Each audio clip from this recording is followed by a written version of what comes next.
When clients resist doing the difficult work in therapy, how do we help them keep moving forward? Well, according to Dr. Marsha Linehan, it requires a new shift in focus, and this often starts with a simple question. Generally, when a person really is unwilling to do the therapy itself, okay, as opposed to a person's willfulness in their everyday life.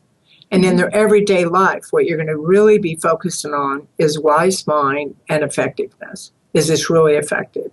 And then you have to get a person to do another skill called pros and cons, which is, let's look at the pros and cons of continuing to fight this particular battle. Your other strategy is to try to figure out, are you really afraid of something? Are you avoiding this for some reason? What do you think is going on? And to do more of a clinical assessment of what the controlling variable is. In other words, what is it that's pushing them to avoid doing things? And sometimes they're afraid. I've had many clients who are unwilling to experience the emotion of of sadness.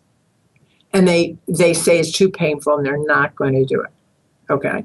The problem is that if you have a lot of sadness and grief in your life and you refuse to experience it, you can't go forward.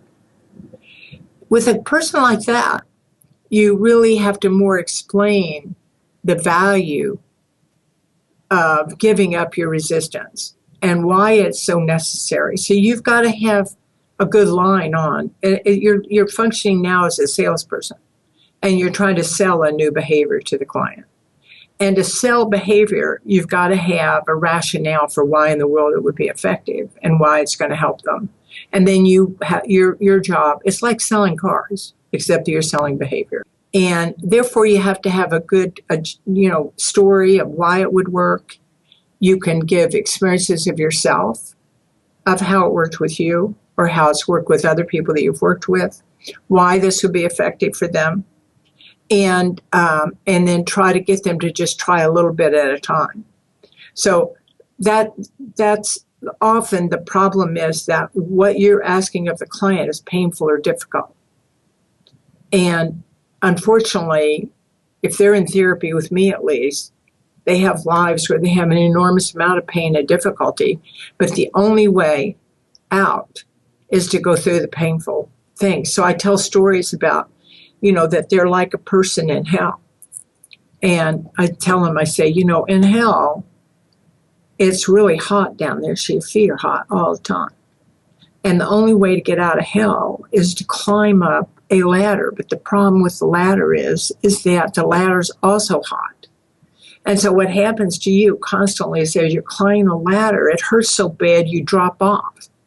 And you go back to hell again. And I said, if you could be relaxed in hell, I'd say, fine. I think it's a good idea. Just go on back and stay down in hell. I said, the problem is it's really hot in hell also. So the only way out of hell is to climb up the damn ladder. And the fact that it's painful is true, but there's no other way out. So that's what you've got to do. And I'm up here to help you do it. So, you have to have stories like that and different kinds of stories. That mainly because most people need to be sure that you understand their excruciating pain and how difficult everything is. And the minute you start acting like things are easy to do, you've lost. So once we understand what's leading a client to resist, we can work on selling the behavior that can lead to change. Now I'd like to hear from you. How do you work with clients to break through their resistance? Please leave a comment below, and thanks for watching.